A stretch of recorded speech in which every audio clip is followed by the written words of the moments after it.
오늘은 우리를 위해 고난을 당하시고 십자가 위에 죽으신 예수님을 깊이 묵상하고 또 마음에 새기는 고난주간이 시작되는 종료주일입니다. 2000년 전 오늘 예수님께서 제자들과 함께 어린 나귀를 타고 예루살렘에 들어가셨습니다. 그런데 어떻게 알았는지 유월절을 지키기 위해서 예루살렘에 모여있던 많은 사람들이 예수님께서 오신다는 소식을 듣고는 종려나무 가지를 흔들며 열렬히 환영했습니다. 호산나 찬송하리로다. 주의 이름으로 오시는 이 곧 이스라엘의 왕이시오. 예루살렘에 오신 예수님께서는 매일 성전에 나가서 말씀을 가르치시고 제자들과 함께 시간을 보내셨습니다. 그리고 목요일 저녁에 제자들과 유월절 만찬을 나누신 후에 겟세마네 동산에 올라가셔서 간절히 기도하셨습니다. 그런데 그날 밤에 예수님의 제자들 중에 하나였던 가룟 유다가 예수님을 배신하고 유대인 종교 지도자들과 함께 성전을 지키는 군인들을 데리고 예수님을 잡으러 왔습니다. 그들에게 붙잡혀 가신 예수님께서는 밤새 신문을 당하시고 금요일 아침 일찍 로마 총독 빌라도에게 끌려가셨습니다. 빌라도는 예수님께 아무런 죄가 없다는 것을 알고 예수님을 풀어주려고 했습니다. 하지만 며칠 전만 해도 호산나 다윗의 아들이여 찬송하리로다 라며 환호했던 사람들이 십자가에 못 박으라고 외치는 것을 보고는 결국 모든 것을 포기하고 예수님을 십자가에 못 박도록 했습니다. 그렇게 예수님은 금요일 아침에 성난 군중들에 의해서 십자가에 못 박히시고 6시간 동안 온몸이 뒤틀리고 뼈와 살이 끊어지는 극심한 고통 가운데 물과 피를 다 쏟으신 후에 십자가 위에서 마지막 숨을 거두셨습니다. 사랑하는 성도 여러분, 만약 여러분이 예수님처럼 이렇게 십자가에 못 박혔다면 여러분의 마음은 어떠셨을까요? 당시의 십자가 처형은 강도나 살인자와 같이 용서받을 수 없는 큰 죄를 범한 죄수들에게만 적용되는 가장 잔인하고 고통스러운 형벌이었습니다. 특별히 로마 정부가 식민지를 다스리는 통치 수단으로 사용한 형벌이었기 때문에 사람들이 가장 많이 볼 수 있는 공개적인 장소에서 가장 고통스럽고 수치스럽게 죽도록 했습니다. 그래서 그것을 보는 사람들로 하여금 두려운 마음을 갖게 해서 그런 행동을 하지 못하도록 했던 것입니다. 그런데 예수님에게는 인간적으로 수치스럽거나 육체적으로 고통스러운 것이 전부가 아니었습니다. 예수님에게 가장 괴롭고 고통스러웠던 것은 사람들의 모습이었습니다. 그럴 것이라고 예상은 했지만 막상 사람들이 십자가에 못 박으라고 외칠 때에 예수님의 마음이 어떠셨을까요? 그들은 불과 며칠 전만 해도 종려나무 가지를 흔들며 환호했던 사람들이었습니다. 채찍질에 살이 찢겨나가고 십자가에 못 박히는 고통보다 예수님을 더 고통스럽게 했던 것은 자신을 죽이라고 외치는 사람들의 악한 모습이었습니다. 사람이 어떻게 저렇게 악할 수 있을까? 여러분도 이런 생각을 해보신 적이 있으실 겁니다. 그런 사람들을 용서한다라는 것은 정말 어려운 일입니다. 그런데 오늘 말씀을 보면 예수님께서 바로 그런 사람들을 용서하시고 그들을 위해서 기도하셨습니다. 이에 예수께서 이르시되 아버지 저들을 사하여 주옵소서. 자기들이 하는 것을 알지 못함이니이다. 이것이 십자가에 못 박히신 예수님께서 가장 처음으로 하셨던 말씀입니다.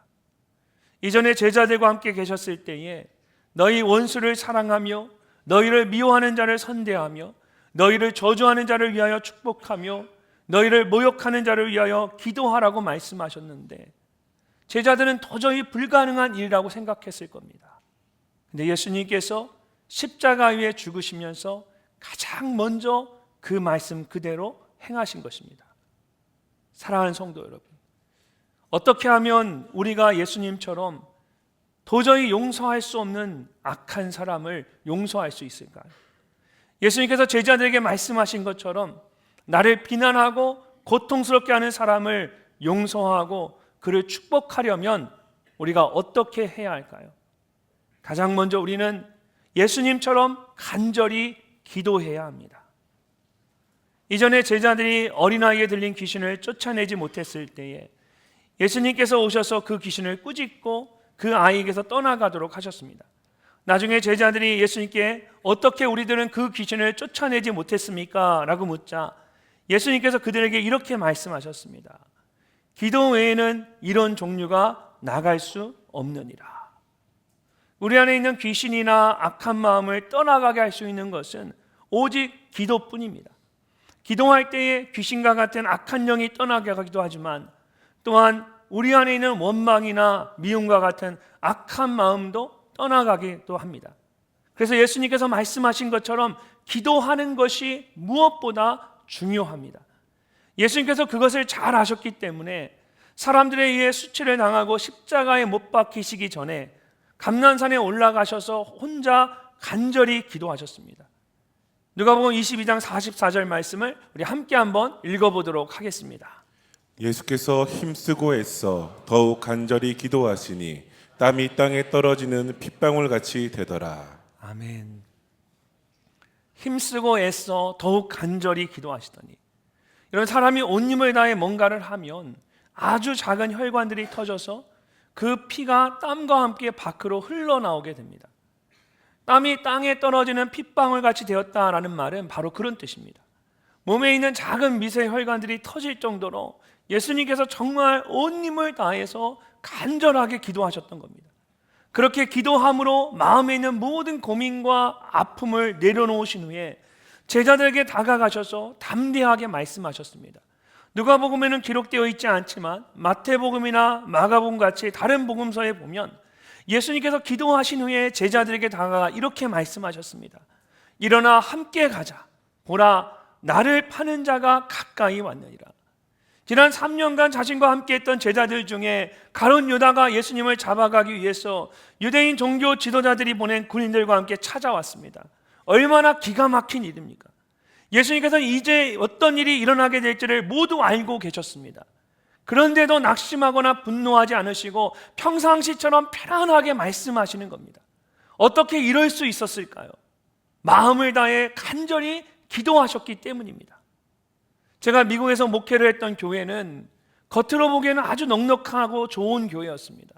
좋은 지역에 큰 건물과 넓은 주차장을 가지고 있었습니다. 근데 제가 목회를 하기 전에 어려운 문제로 인하여서 성도들 간에 깊은 갈등이 있었습니다. 두 그룹으로 나뉘어져서 서로를 미워하고 있었던 겁니다. 제가 부임을 해서 사역을 하니까 그 불편한 미움이 다 어디에게로 가겠습니까? 다 저에게로 오기 시작하는 겁니다. 양쪽에서 서로 제가 상대편을 들어준다고 그러면서 저를 미워하고 원망하는 겁니다. 이유 없는 그런 원망과 미움 속에서 내가 어떻게 해야 할지 고민이 되었습니다.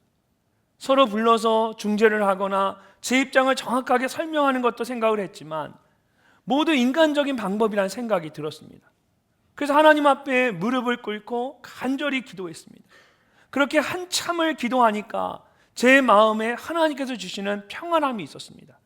그렇게 하나님만 바라보면서 다른 어떤 것 하지 않고 계속 기도하며 차분하게 맡겨진 사역을 감당했습니다. 그랬더니 어느 순간이 되니까 하나님께서 사람들의 마음을 하나씩 하나님이 직접 모아주기 시작하는 겁니다.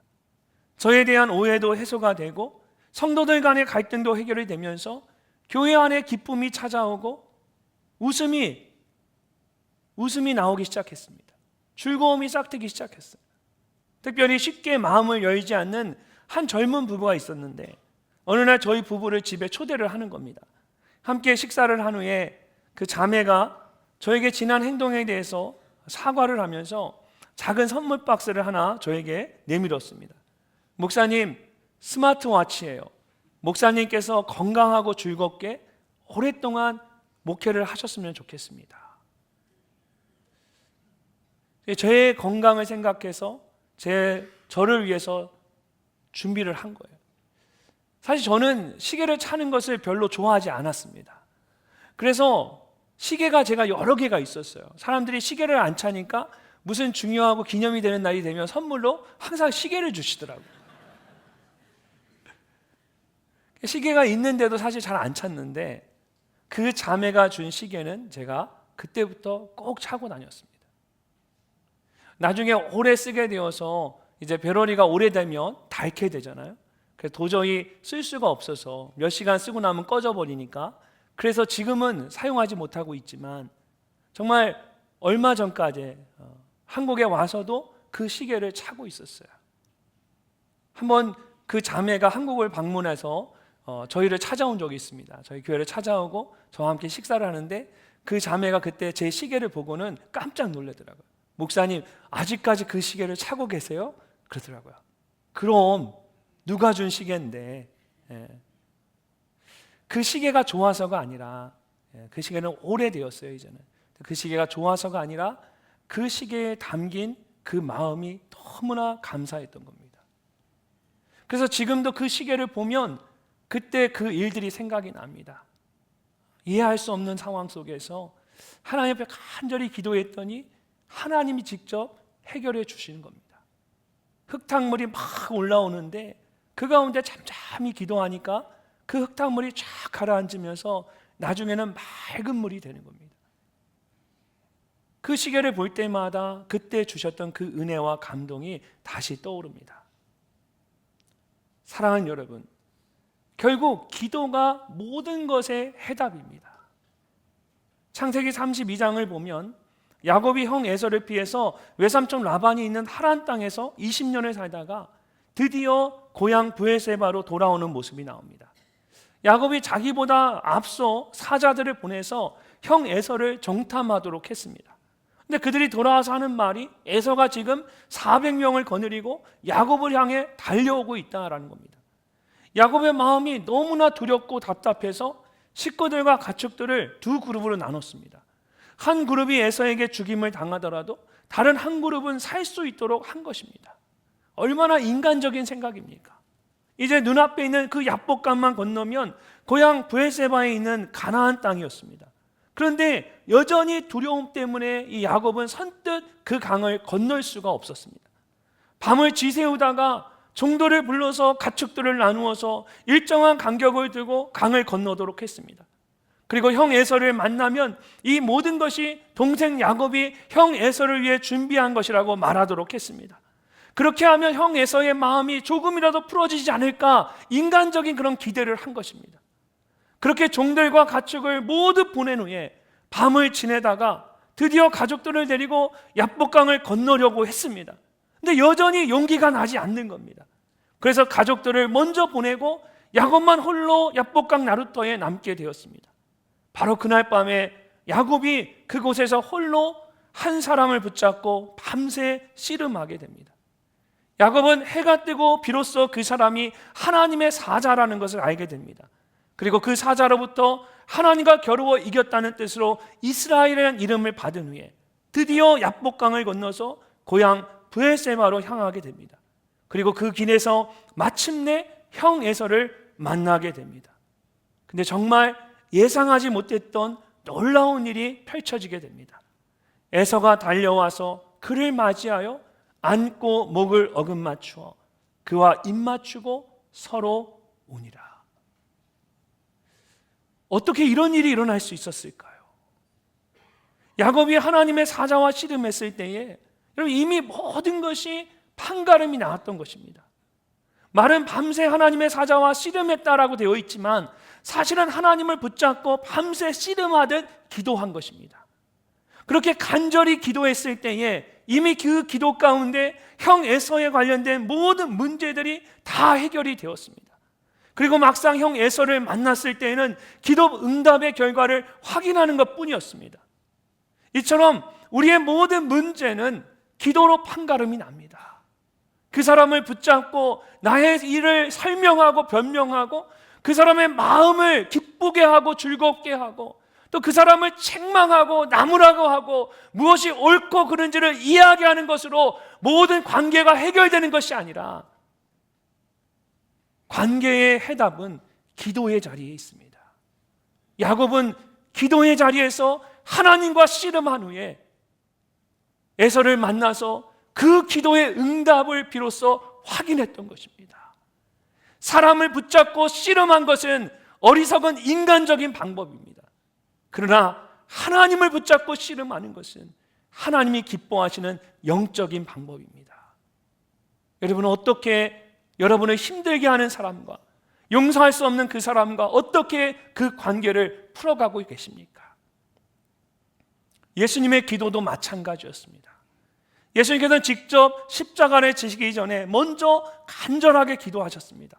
기도로 씨름하신 것입니다.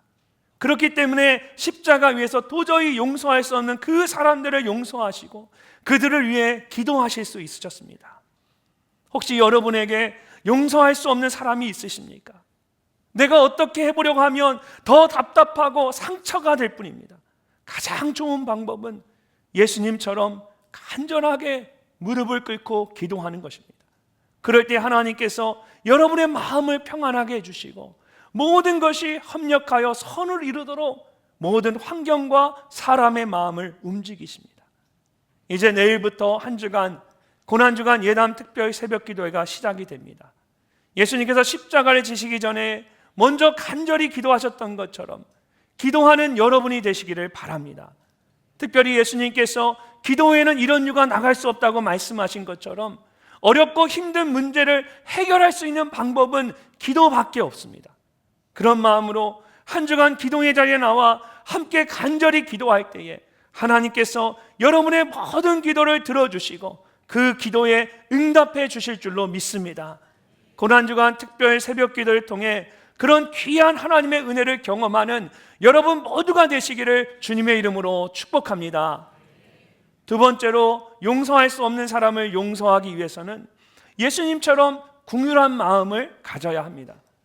사람들이 예수님을 십자가에 못 박으라고 외치자 로마 총독이었던 빌라도도 더 이상 어떻게 할 수가 없었습니다. 명령을 받은 로마 군인들은 다른 두 행악자들과 함께 예수님을 끌고 가서 십자가에 못 박았습니다. 처음에 잠시 설명했던 것처럼 당시의 십자가 처형은 큰 죄를 지은 죄수들에게만 적용되는 가장 고통스러운 형벌이었습니다. 그래서 고린도전서 1장을 보면 바울이 십자가에 대해 말하면서 유대인에게는 꺼리끼는 것이요 이방인인 것은 미련한 것이다 라고 한 것입니다. 십자가 형벌은 유대인들이 가장 싫어하는 것이었고 이방인들이 가장 조롱하는 것이었습니다. 아무 죄도 없는 예수님께서 그렇게 가장 고통스럽고 수치스러운 십자가 형벌을 받으셨습니다. 두 행악자들도 함께 죄인처럼 두 행악자들처럼 십자가에 못 박히신 것입니다. 그런데 그런 십자가에서 예수님께서 가장 처음 하신 말씀이 무엇입니까? 아버지, 저들을 사하여 주옵소서. 자신을 십자가에 못 박는 사람들에 대한 원망과 저주의 말이 아니었습니다. 예수님께서 십자가 위에서 가장 먼저 하신 말씀은 자신을 십자가에 못 박는 사람들에 대한 용서였습니다. 어떻게 이렇게 말씀할 수 있었을까요? 그 다음에 이어지는 말씀을 보면 그 이유를 알 수가 있습니다. 우리 34절 말씀을 함께 읽어보겠습니다. 이에 예수께서 이르시되 아버지 저들을 사하여 주옵소서 자기들이 하는 것을 알지 못함이니이다. 아멘.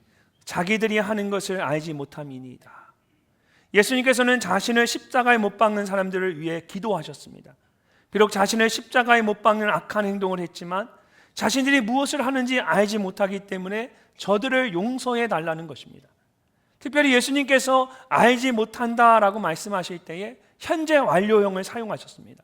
과거의 어느 시점부터 시작해서 지금까지 계속해서 알지 못하고 있다는 것입니다. 로마 군인들은 십자가 처형과 관련해서 자기가 해야 할 일을 했을 뿐 아무것도 알지 못했고 사람들은 자신들이 십자가에 못 박도록 한 예수님이 메시아라는 것을 알지 못했습니다.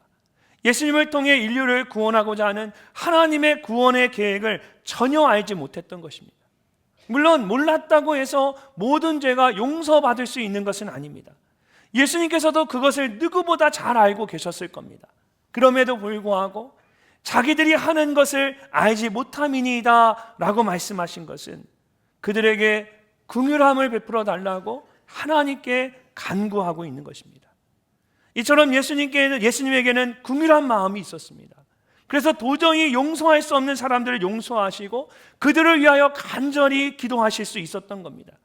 그러므로 우리에게도 예수님과 같이 긍휼한 마음이 있어야 합니다. 그래야만 예수님처럼 용서할 수 없는 사람을 용서할 수가 있습니다. 그렇다면 어떻게 해야 우리가 긍휼한 마음을 가질 수 있을까요? 그것은 내가 얼마나 큰 긍휼함을 받은 사람인지를 기억하는 것입니다. 마태복음 18장을 보면 베드로가 예수님께 주님, 형제가 내게 죄를 범하면 얼마나 용서해 주어야 합니까? 라고 묻습니다. 그러자 예수님께서 용서에 대해 말씀하시면서 1만 달란트 빚진 자에 대한 말씀을 하셨습니다. 주인에게 1만 달란트를 빚진 종이 있었습니다.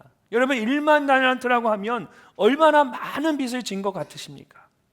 당시에 이 달란트는 가장 큰 화폐의 단위였습니다. 한 데나리온이 성인 남성의 하루 품삯이었는데 6천 데나리온이 한 달란트였습니다. 그러니까 한 달란트는 성인 남성이 6천일을 일해야만 모을 수 있는 엄청난 돈이었던 겁니다. 우리가 1년에 한 300일 정도 일할 수 있다고 생각해 보면 20년 동안은 일해야만 모을 수 있는 돈인 겁니다.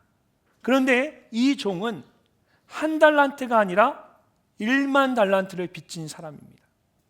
무려 20만 년을 일해야만 갚을 수 있는 어마어마한 빚입니다. 결국 무슨 이야기입니까? 도저히 갚을 수 없는 빚을 졌다는 겁니다. 이 종이 어떻게 이런 엄청난 빚을 지게 되었는지도 이해가 되지 않지만 그것은 그가 어떤 일을 해도 도저히 갚을 수 없는 그런 빚이었습니다. 그런데 그 종이 주인에게 조금만 더 시간을 주면 모두 갚겠다라고 간청을 합니다. 그러니까 말도 안 되는 이야기를 하고 있는 겁니다. 그런데 신기하게도 이 주인이 종의 말을 듣고는 그의 빚을 모두 탕감해 주었습니다. 어떻게 그럴 수 있었을까요? 성경을 보면 예수님께서 이렇게 말씀하십니다. 그 종의 주인이 불쌍히 여겨 놓아 보내며 그 빚을 탕감하여 주었더니, 주인이 종을 어떻게 여겼습니까? 불쌍히 여겨. 주인이 종을 불쌍히 여겼습니다. 긍휼히 여겼다는 것입니다.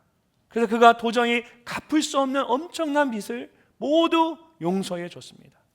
그렇게 긍휼함을 받은 종이 나가서 자신에게 100데나리온을 빚진 동료를 만났습니다. 한 데나리온이 하루 품삯이라고 했죠. 그러니까 100데나리온이면 100일을 일하면 모을 수 있는 돈입니다. 그래서 그 동료가 조금만 시간을 주면 모두 갚겠다라고 사정을 했습니다. 근데 그 종이 그 동료를 끌고 가서 감옥에 가두어 버립니다. 쉽게 말하면 방금 600만 원을 빚을 다 탕감받은 사람이 1,000원을 갚지 않는다고 그 사람을 용서하지 않고 감옥에 가둔 겁니다. 주인이 그 이야기를 듣고 그를 불렀습니다. 그리고 그에게 이렇게 말합니다.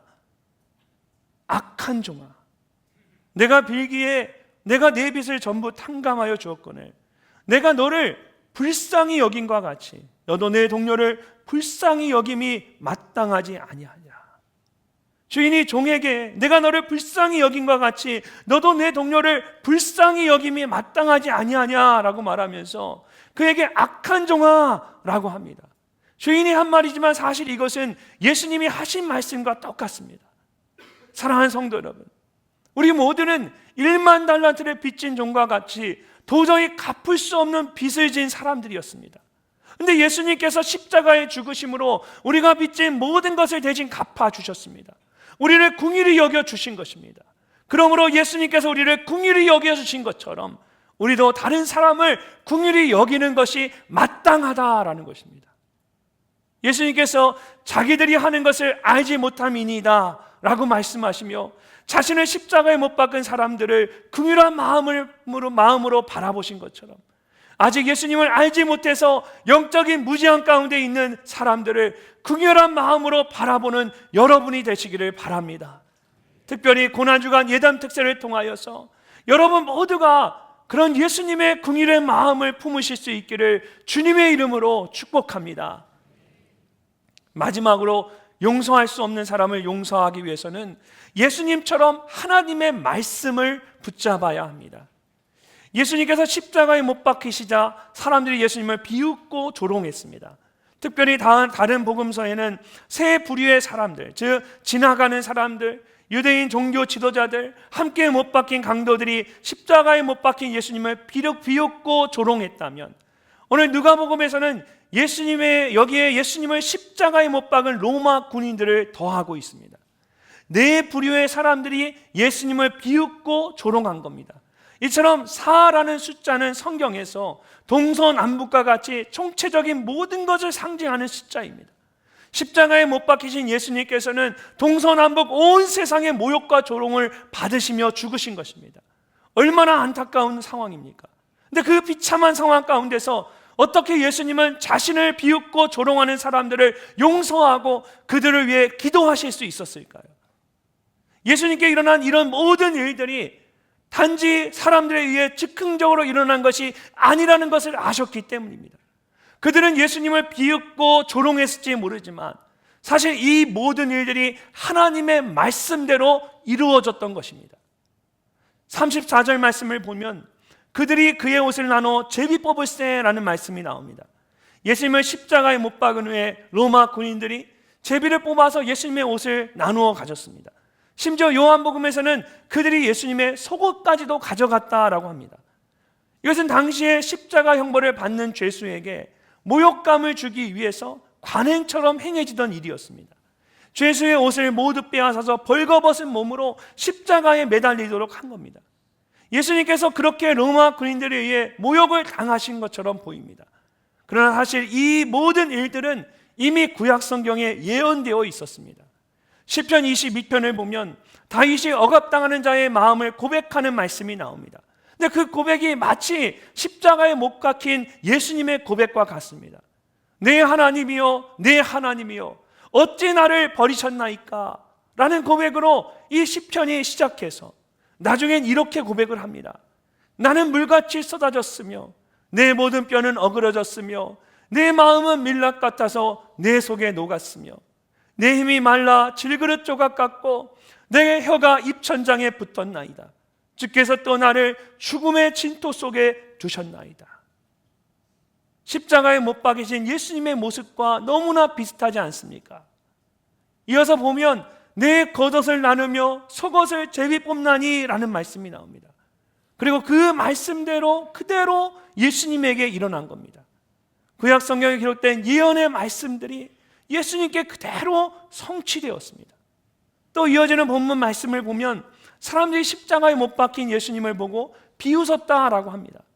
백성은 서서 구경하는데 관리들은 비웃어 이르되 저가 남을 구원하였으니 만일 하나님이 택하신 자 그리스도이면 자신도 구원할지어다. 비웃어라는 말은 코도듬치다, 조롱하다, 비꼬다라는 동사에 무엇 밖으로라는 전치사를 더한 표현입니다.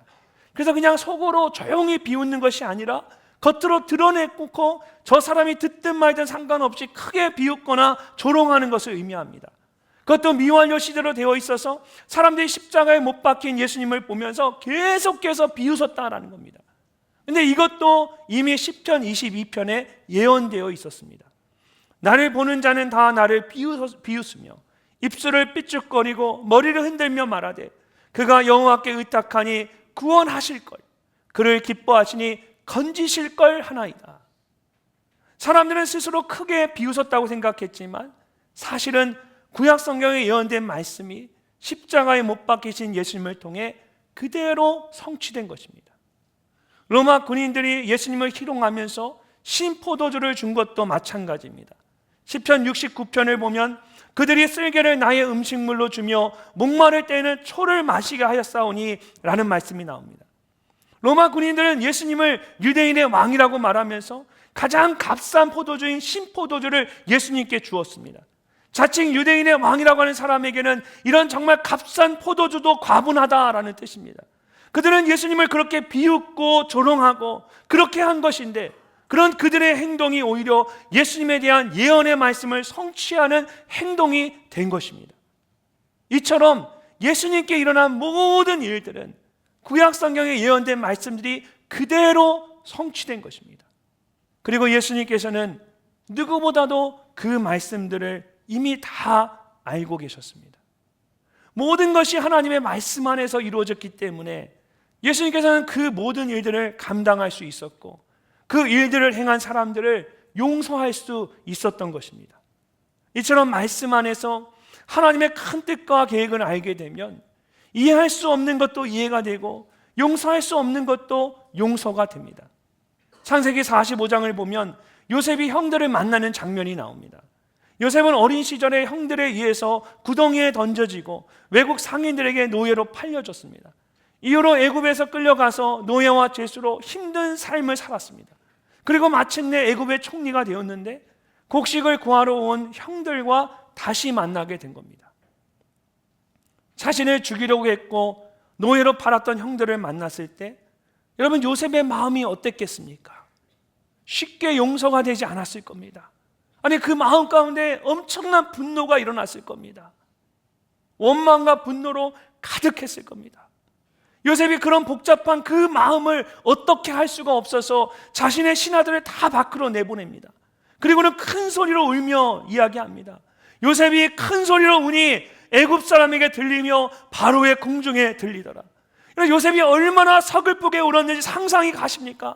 밖에 나가 있는 애굽의 신하들이 모두 듣고 그 궁전에 있는 모든 사람들이 다 들을 정도로 요셉이 엉엉하고 대성통곡을 하며 크게 울었습니다. 자신에게 쌓여있는 그 복잡한 감정이 막 솟구쳐 오른 겁니다. 내가 어린 시절에 그 나를 미워했던 나의 형제들, 나를 구덩이에 던지고 나를 노예로 팔았던 그 형제들, 이 형제들이 어떻게 내 눈앞에 나타나서 나에게 곡식을 달라 말할 수 있는가? 이제 와서 어떻게 저들이 내 앞에 나타나 떳떳하게 내 앞에 설 수 있는가?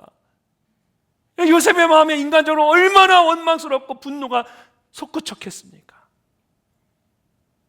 근데 그 요셉이 엉엉 소리내어 울더니 형들을 부르고 자신이 요셉이라고 형들에게 이야기합니다. 두려움에 떨며 아무 말도 하지 못하는 형들에게 오히려 두려워 떨지 말라고 하면서 요셉이 이렇게 말합니다. 하나님이 큰 구원으로 당신들의 생명을 보존하고 당신들의 후손을 세상에 두시려고 나를 당신들보다 먼저 보내셨나니 그런즉 나를 이리로 보낸 이는 당신들이 아니오 하나님이시라. 하나님이 나를 바로에게 아버지로 삼으시고 온 집의 주로 삼으시며 애굽 온 땅의 통치자로 삼으셨나이다. 여러분, 요셉이 어떤 마음으로 이런 말을 했을까요? 요셉은 어린 시절에 하나님께서 꿈을 통해 하셨던 말씀을 잊지 않았습니다. 이해할 수 없는 많은 어려움들이 있었지만 그 모든 것이 하나님의 말씀 안에 있음을 믿었기 때문에 그는 여기까지 살아올 수 있었던 겁니다. 근데 형들을 마주하니까 여전히 자기 안에 해결되지 않은 분노와 원망이 있는 겁니다. 동시에 요셉에게는 하나님의 말씀이 있었습니다. 엉엉 울었지만 그의 마음 가운데 하나님의 말씀이 있으니까, 하나님의 뜻과 계획이 있으니까 내가 그 안에서 이해할 수 없지만 이해해야지, 내가 정말 용서할 수 없지만 내가 하나님의 말씀 안에서, 하나님 뜻 안에서 내가 내 형들을 용서해야지. 사랑하는 성도 여러분, 도저히 이해가 되지 않고 용서가 되지 않는 사람이 있으십니까?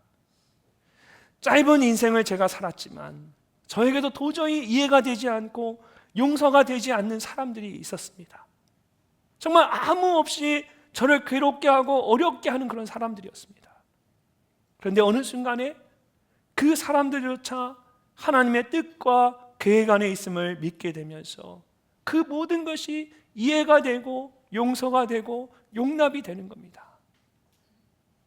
예수님 얼마나 억울하고 고통스러우셨겠습니까? 그럼에도 불구하고 예수님이 그들을 용서하실 수 있었던 것은 이 모든 일들이 사람의 원망과 미움으로 되어졌지만 사실은 하나님의 뜻과 계획 안에 있음을 믿으셨기 때문입니다. 하나님의 말씀대로 이루어지는 것을 보고 계셨기 때문에 예수님은 그 고통 가운데서도 그들을 용서하고 그들을 위해 기도하실 수 있었습니다. 이처럼 하나님의 말씀 안에서 모든 것이 하나님의 뜻과 계획 안에 있음을 믿으면 나는 도저히 이해할 수 없고 용서할 수 없는데 하나님의 뜻 안에서, 말씀 안에서 어느 순간 이해가 되고 용서가 됩니다. 결국 이 모든 것이 하나님의 뜻 안에 있고 그 뜻대로 이루어질 것을 믿기 때문입니다. 이처럼 하나님의 말씀 안에서 모든 사람을 이해하고 용서하는 여러분이 되시기를 간절히 바라고 소망합니다. 사람들이 예수님께 한 일들을 생각하면 여러분 예수님의 입에서 가장 먼저 나와야 할 말은 원망과 저주의 말이었습니다. 그런데 예수님께서는 십자가 위에 못 박히신 후에 가장 먼저 그들을 용서하고 그들을 위해 기도하셨습니다. 왜 그러셨을까요? 모든 것의 첫 시작이 용서이기 때문입니다. 용서하지 않으면 그 다음 말씀을 할 수가 없습니다. 혹시 여러분 안에 해결되지 않는 힘든 사람이나 어려운 문제가 있으십니까? 그것이 신앙의 문제일 수도 있고 관계의 문제일 수도 있고 삶의 문제일 수도 있습니다. 근데 어떤 것이든 그것을 해결하는 첫 시작은 용서입니다. 아버지, 저들을 사하여 주옵소서. 예수님은 십자가 위에서 마지막 7 말씀을 하실 때 가장 먼저 우리에게 용서를 말씀하셨습니다. 이번 한 주간 예수님께서 가장 먼저 말씀하신 그 말씀을 기억하며 용서할 수 없는 그 사람을 주님의 마음으로 용서하는 여러분 모두가 되시기를 주님의 이름으로 축복합니다.